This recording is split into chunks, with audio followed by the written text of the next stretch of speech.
people that worked on Harry's rehabilitation for those 4 days he was in the UK are definitely slumped under their desks, drinking bottles of wine as we speak, because of obviously he's blown it all up again. But yes, I mean, Us Weekly, that's a second article that they've done already since he's come back. And I just can't understand Harry's logic. He's obviously, whether he's doing it directly himself, like you said, or whether Meghan is doing it, or they're getting a team of staff to do it. That's what they did with, obviously, Omid Scobie and Finding Freedom. They don't directly do it, but they get members of their staff to go speak to these outlets. And they, revealing intimate details about Harry crying when he hugged his father. Well, yes, I've got that too, Tash, to go through. It's just madness. We're looking at Harry's whirlwind UK trip, his so-called rehabilitation with the British public, the emotional meeting with King Charles, and of course, the leaks, the spin, and the absolute mess that followed. It's a saga of betrayal, PR stunts, and family fractures, and the fallout is only getting uglier. So, apparently, Harry's 4 days in the UK were meant to be some kind of carefully managed rehabilitation tour. 2 days, two very different couples. One, Catherine and William, completely focused on their duty above anything else, their country, their Commonwealth, their people.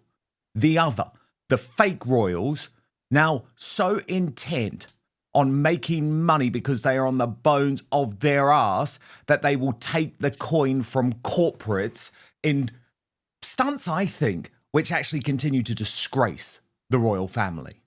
As according to Taz posted, Psycho.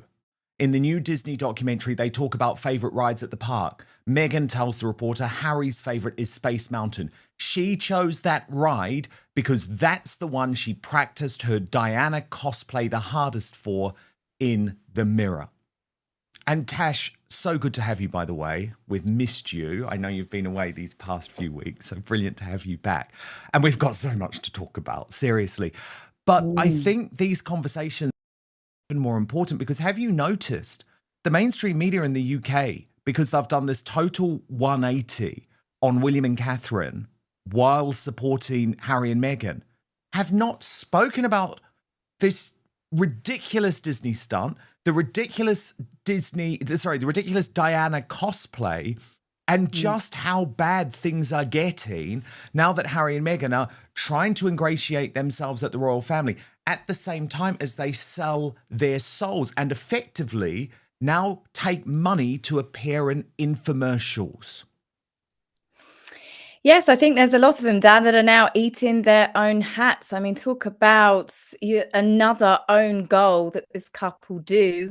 The media plus Harry and Meghan's PR team, specifically Harry's, have been in overdrive trying to gaslight the public. Look, this is Harry. This is the fun Harry. Harry really wants a reconciliation. Harry's remembering what it's like to actually be a member of the royal family where you uplift others. And then, of course, a matter of days later, before his bottom is barely warm on the California couch, not only has the Guardian interview come out, again, which has just, I'd imagine, embarrassed all of these people that have been defending him, saying he wants a reconciliation. He's just doubled down. But this is pretty trashy and tacky. And we are seeing why they took the children to Disneyland. It's all part of a big freebie, a big advert, and who better to take than their very own little prince and princess. But Tash, there is a cover-up going on. There is a major cover-up going on with the mainstream media because you raise the Guardian interview. There were so many landmines within that, but perhaps none more so than the fact that Prince Harry ignored British government advice to go and meet Volodymyr Zelensky when he had been expressly told not to. And from the mainstream media, it's like nothing to see here.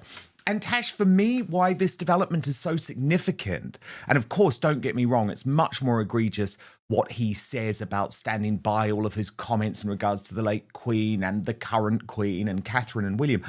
But what the complete inability to even follow specific instructions from the British government shows me, Tash, is that this man is a traitor and he is treacherous in his behaviour. And no wonder William And we saw it, by the way, outside the Duchess of Kent's funeral yesterday. No wonder William is so damn ropeable, because he warned everyone in the media, within his family, in the British establishment. And he was ignored, Tash. And he's still being ignored, apart from by people like us. The idea? Get the public to warm to him again. Flash a few smiles, hug some kids, shake hands with school children, all that nostalgic fun Prince Harry energy. And honestly, it kind of worked for about 5 minutes. But here's the thing. The minute Harry sat back on his California couch, the whole thing blew up. The people who worked their tails off to polish his image during those few days are probably still lying under their desks with bottles of wine, wondering why they even bothered. Because Harry, whether by his own hand, Meghan's, or their PR team, just couldn't keep his mouth shut. Harry has proved yet again that he's a diplomatic liability. He's not just a liability towards the royal family, because he does use his titles. This isn't simply Prince Harry, this is the Duke of Sussex. He does behave like somehow he is still serving the monarchy, serving the crown. Of course, we don't know that, but you see other news outlets, even in Ukraine, I saw some headlines come up saying Harry's there representing the UK. And he's not representing anybody other than himself. He was there purely as a representative of the Invictus Games to team up with superhumans. And the fact that this is the second one that I can think of at the top of my mind, as well as when he was in Canada and he met with, I think it was the Fourth Nations, the Fifth Nations, forgive me. But he said that he was going to open conversations to do with a lot of the issues surrounding that. And that's a conversation between the King, the Canadian government. And I just find him completely toxic on a level when it comes to his family. But that's small fry when you think of the problems he could potentially cause on the bigger picture, on a global stage. He was told not to see Zelensky, and he's still gone and done it and posed for lots of pictures. And he's still trying to pretend that he is important. I mean, Tash, what did you make of this footage, by the way? William, and by the way, I'm not blaming him. I'm genuinely not blaming him for a second, because I feel his anger, Tash. At the end of the day, Harry blew it. Again, he was given a shot at mending fences. He had the chance to keep things private, to prove he could be trusted. Instead, he ran straight to the media. Whether Meghan orchestrated it. I think not only is he trying to deal with the fact that he has been proved right to steer clear of his younger brother, he was also stuck next to Prince Andrew, who, again, much like Harry, is using the royals to try and improve his credibility. The reason why Andrew was stood alongside William and everyone trying to look jovial and laughing, the king, is because he knew the public would be watching. Exactly the same tactics that Harry's doing. And it's in hope, oh, if I'm seen with the royals, if I'm seen interacting with the royals, then I get a little bit of that royal stardust back. It's not going to happen for Andrew. It's not going to happen for Harry. But poor Prince William, I do feel in this scenario, exactly, he was really stuck there. You could see he was clenching his jaw. He has to tolerate Andrew because Andrew is still part of the family. He doesn't have to tolerate Harry in any way, shape, or form, because I don't believe Harry is going to get his foot behind the palace wall, potentially even with his father again, after he has yet again betrayed his father's trust. And I mean, you could even see it, Tash, with Charles. And of course, there is a lot of reporting at the moment about just how tense things are between father and son. And Tash, again, I might sound like a broken record here, but I do not blame William. Because can we just think about what's happened over the past week? Because again, I feel like people are just totally trying to move on and ignore this. Charles ignores William, gives this massive olive branch to Prince Harry. Now, sure, the meeting was nothing like Harry's team tried to make out. It was formal. It was fast. He had to drive through the visitor's entrance. There was someone else in the room. But the fact is, Charles still went against William in order to, in some way, provide this olive branch to Harry and allow Harry to at least have a chance. And within 72 hours, Tash, he has totally blown it with that Guardian interview, despite making absolute promises to Charles that he would not talk about the meeting. He did. He may not have sat down and said, oh, this is what my father said, but he said, the next year is going to be all about my dad, suggesting, Tash, that the king's health is even worse than we had previously thought. So he had his chance, he blew it, but because the mainstream media in this country have been so craven and pathetic and desperate for some reason to facilitate this reunion, he's getting another free pass. I'm on the fence when it comes to, well, in fact, I have a bit of a different opinion, I think, to some people with regards to Prince William perhaps feeling frustration towards his father. There's a bit where I think Charles was damned if he did and damned if he didn't. There was, because of Harry in his interview with the BBC in May, when he started the nonsense, I don't know how long my father has to live. And then he also confirmed to the interviewer that his father was not speaking to him. Up until that point, it was just pure speculation. But then from that moment, Harry had confirmed that he was being ignored. And it kicked up a lot of people saying that's not, Charles is the head of the Church of England. He should forgive his younger son. He should do this. And I think at a time when the monarchy is not doing so great, and I do believe it's King Charles that is, they were big shoes to fill after his mother. And I think there is a lot of things that are going on which have turned certain people against things that King Charles perhaps talks about, and the things that he associates with.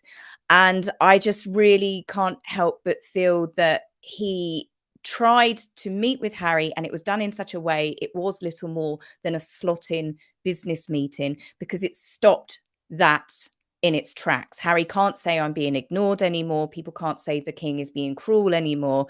And he did it, like you said. Harry basically came in through the tradesman entrance. So he's seen him. He listened to him. It was brief. It was perfunct. He was in and he was out. And Harry has completely blown it all up. So if the king now goes forward and says, right, I gave him a chance, people can't really turn against him, because he's still going to continue to ignore him. I think even before I came onto the channel today, I saw US Weekly, we know is a proven, a chosen media outlet by Harry and Meghan. They apparently have an exclusive that it was an Whether Harry himself can't resist the spotlight, or whether his PR team can't keep their mouths shut, the result is the same. The bridge is burned. Charles won't risk it again. William certainly won't. And the British public? They are seeing the pattern more clearly every time. There were lots of hugs. Harry cried when he saw his father. So this is just the beginning, really. They're leaking like a tap already. So whether Charles did it as something calculated to shut it down, or whether the king did it a pure moment of, it is his son, he does have cancer, he's going to give him a chance, it has proved that Harry cannot be given any more chances. He cannot be trusted. And then maybe Charles can sort of say, okay, well, I tried this. Yeah. It's going to be perfunctory. But obviously, the sad thing is, Tash, and we know this for a fact, what Harry and Meghan have and what they continue to use as a weapon is Charles's grandchildren. And I think that's twisted. It is very twisted. It's emotional manipulation. It was something that they did from the very beginning to try and manipulate the public. It wasn't just Meghan saying, as she sat there on Oprah's couch trying to muster up one tear left eye. It was the fact that she mentioned that they were unkind about her pregnancy because she was obviously a biracial woman, how brown the baby might be. They did that stinker of a lie, which I personally believe it's a big lie, because they wanted the thought of the children to emotionally manipulate members of the public. And in large, it did work for a large number of people, because they thought, oh gosh, it's bad enough they're being racist towards Meghan, but to a baby, how horrific. So Harry and Meghan have used those children from the very moment that she got pregnant. I know. And Tash, it is just worth, by the way, given you've mentioned it, looking into some of those source quotes to Us Weekly. Because what's so extraordinary about it is that we know, again, I like to be transparent and I like to explain. The editor of Us Weekly is a guy called Dan Wakeford. He used to be the editor of People magazine. He has a direct relationship with Prince Harry and Meghan Markle through People magazine. Us Weekly has tried to become the new People magazine and sort of like a very soft publication now that only does things that celebrities like. So I just like giving that context because we know that these quotes are coming directly from Harry and Meghan. And if we just come to the article here, Prince Harry still has tension with Prince William and Kate Middleton. There's emotional distance. Well, no sugar, Sherlock. But then this is the source, Tash, and we know who the source is, okay? Because it's literally Harry and Meghan. We definitely do. There is still ongoing tension with William and Kate, a source exclusively shared with Us Weekly. They are deeply hurt by the public disclosures, memoir revelations, and interviews and criticisms of their role, which they perceive as breaches of trust that require significant time to heal from, which is why they aren't there yet. Okay, well, I guess that is some reflection. And then they're trying to say, Tash, that the reason there wasn't a meeting was because their schedules were not aligned while Harry was in London. I think there are a lot of other reasons for it. Then the source goes on to say, there has been no direct communication between aides like there has been with Charles. William and Kate haven't initiated or responded to outreach from Harry at all. They do need more time. There's emotional distance between the three of them. Again, understatement of the year. There are lingering resentments of past conflicts, including comments from Harry about Kate in his book. It left William guarded and needing more time to process before a face-to-face with Harry. By the way, you know these quotes are coming from Team Harry because they are describing Catherine as Kate, which is something that Harry and Meghan do, Tash, to try and belittle her. But they're so delusional. They are so delusional, Tash, because it ends with the source saying there is still hope for a meeting between the brothers during the upcoming holiday season, but it's still too soon to tell. They will see how things pan out with what Charles and Harry discussed. One of the things was to keep his mouth shut and not talk to the press. And for Meghan to do the same once William and Kate can trust again, they may be able to come back into his life. I mean, Tash, there is just an extraordinary level of delusion. Harry still believes as a prince of the realm. He still acts like the world revolves around him. But here's the truth. His only power now lies in selling stories about the family he betrayed. And the more he sells, the less chance he has of ever stepping foot inside those palace walls again. Meanwhile, William, the future king, is left clenching his jaw, watching his brother self-destruct, and knowing is the one who has to clean up the mess. Harry wanted to rehabilitate his image. Instead, he reminded everyone why William doesn't trust him. And in the battle between duty and drama, it's clear which side history will favor.